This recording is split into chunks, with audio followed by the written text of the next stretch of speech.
आज पीएम किसान 22तम किस्ती मिलवाकू जाउअछि। मात्र आ किछि घंटार अपेक्षा पर आम चाषी भाई मानक बैंक खाता रे एही राशि जमा होई जिवो। जदि आमे पूर्व 21तम किस्ती कथा कहिबा ताहाले पूर्व किस्ती रे 11 कोटी 2 लाख चाषी को एही टंका प्रदान करा जायथिला, किंतु 22तम किस्ती रे केवल 9 कोटी 32 लाख चाषी को एही टंका प्रदान करा जिवो।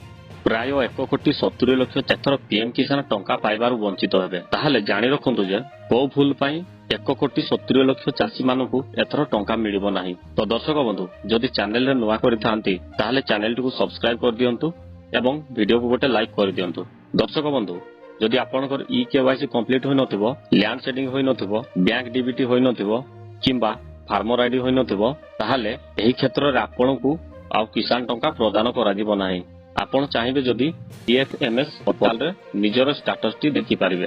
ताहा किपरि चेक करिवे मु आगो आ एक वीडियो रे आपण मानकु कहिबी।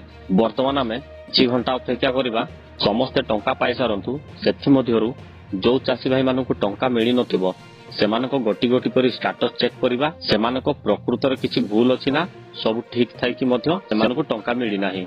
तो दर्शक बंधु जदि आपण माने मध्य टंका पाइबारु वंचित अछंती संध्या सुधा अपेक्षा करंतु। आपणकर को भूल पई 22तम किस्ती आपणकु मिलि पारिला नाही ता हमें जानिबा।